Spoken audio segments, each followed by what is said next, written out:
Good evening, visitors. Welcome to the Australian War Memorial's Last Post ceremony. My name is Emily Hiles, and joining us today from the Royal Australian Air Force is Squadron Leader Guri Singh. This evening, we are honoured to acknowledge senior executive officers from the Department of Veterans Affairs, Ms. Paula Goodwin and Ms. Jane Stewart.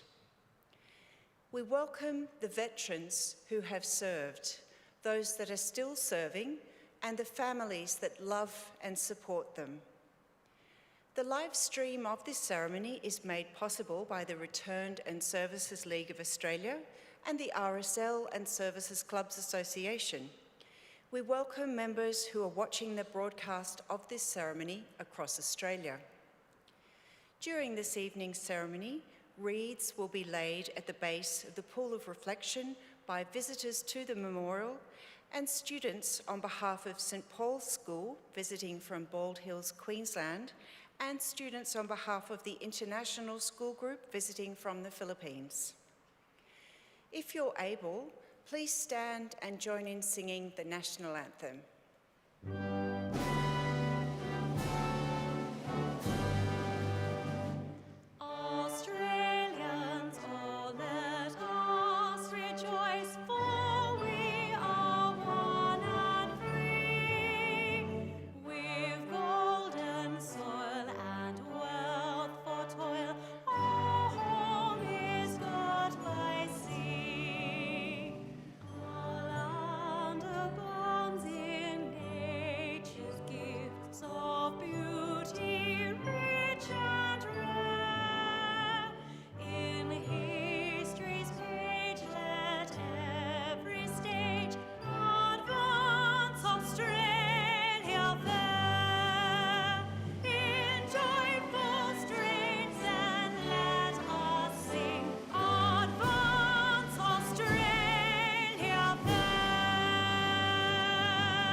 Students, please be seated.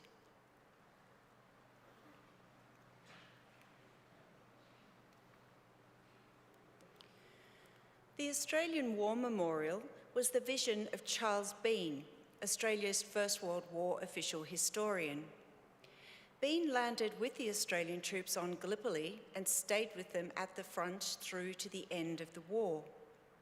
The idea of this national memorial and museum came to him at Pozières, France, in the depths of the bloody fighting of 1916. Bean's idea was that this would be a place where families and friends could mourn loved ones buried in faraway places. It would also be a place that could help all Australians understand what these men and women had endured and what they had done for us. Bean's vision, to which we remain true, is best expressed as inscribed in the entrance to the memorial's galleries. Here is their spirit, in the heart of the land they loved. And here we guard the record which they themselves made.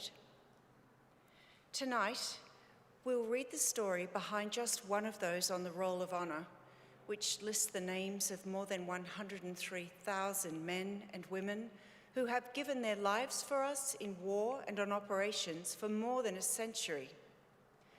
But first, we present a lament, Flowers of the Forest.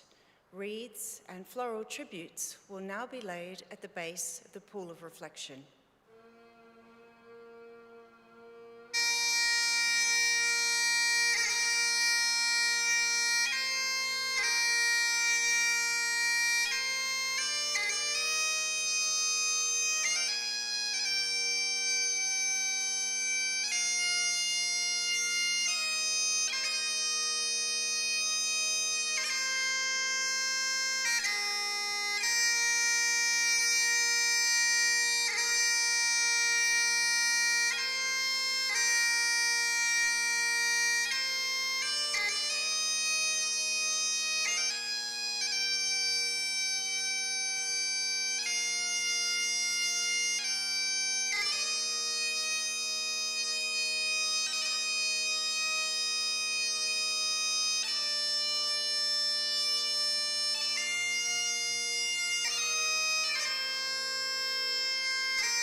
Today we remember and pay tribute to Private John Hanrahan.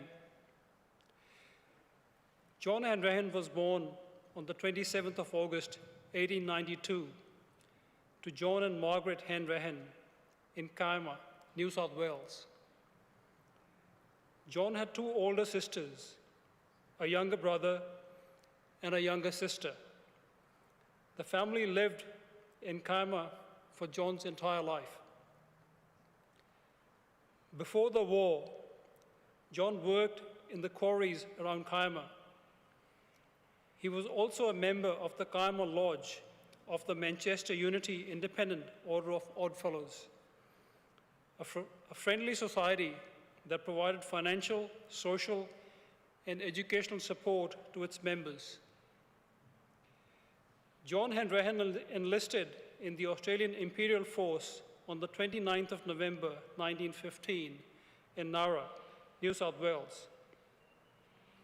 He joined the Waratah recruitment march from Nara to Sydney, arriving at the Domain on the 17th of December 1915. He was assigned to the 16th Reinforcements of the 1st Infantry Battalion and began training at a camp in Liverpool. In January 1916, Hanrahan was fined 10 shillings and docked 2 days' pay for being absent without leave from camp for 2 days. He departed Sydney on the 1st of April 1916 on HMAT SS Macquarie, arriving in Marseille in France 6 weeks later. Hanrahan joined the Australian Division Base Depot at Itaplo on the 20th of May 1916 and continued training for service at the front. On the 18th of June, he joined the 1st Battalion on the front line at Fleur Bay until they were relieved by the 3rd Battalion on the 23rd of June. In a letter home written on the 28th of June, Hanrahan's friend and fellow Canberra Waratah, Henry Warren, reflected on their first experience in the frontline trenches. He wrote,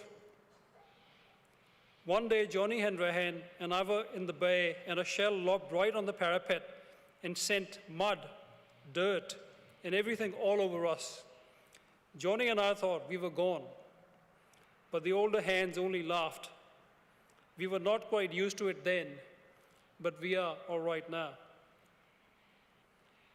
Hanrahan wrote home to his parents on the 25th of June, letting them know that he was still alive after having been in the trenches for a week. After leaving the front line, the 1st Battalion provided close support at Fleur Bay until the 4th of July. Then they traveled to Somme region to support the Allied efforts to seize the high ground occupied by German army outside the French town of Pozières. British units in the area had attempted to capture the village or force the Germans back, but each offensive had been costly and unsuccessful. As a result, a major Allied offensive was launched just after midnight on the 23rd of July. The battle lasted for 42 days, with the Allies launching 19 separate attacks against German positions in and around Pozières.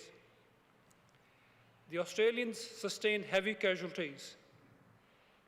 In the first 36 hours of the offensive, the 1st Battalion suffered 276 casualties. One of the earliest was John Hanrahan.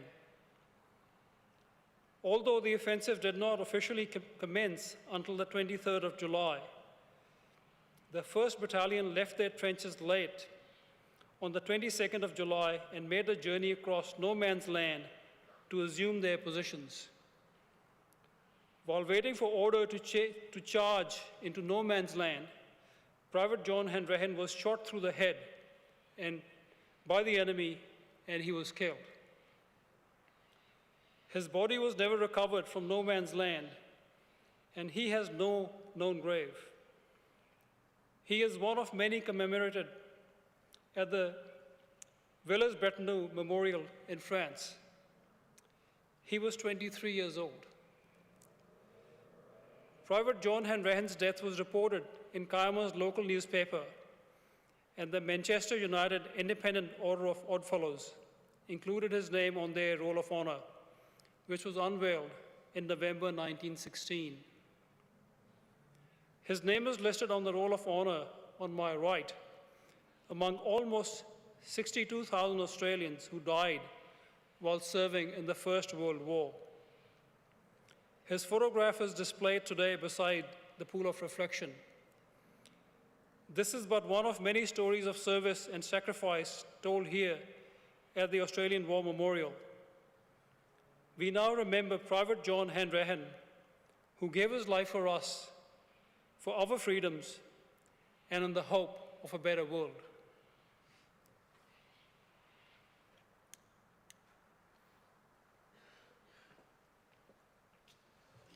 Please stand for the reading of the Ode and the sounding of the last post.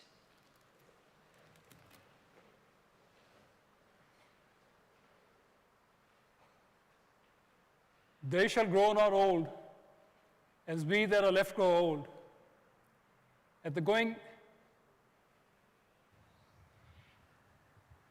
They shall grow not old, as we that are left grow old. Age shall not bury them, nor the years condemn. At the going down of the sun and in the morning, we will remember them. We will remember them.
Lest we forget.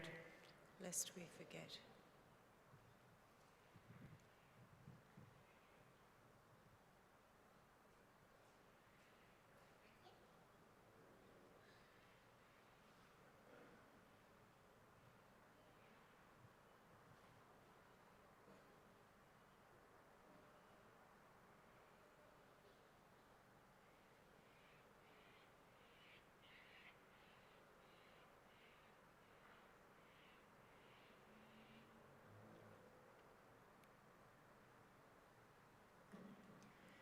We leave you this evening with the words of the memorial's founder, Charles Bean.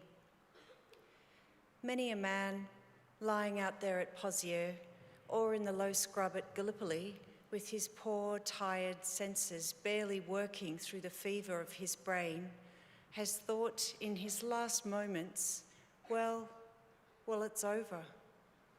But in Australia, they will be proud of this.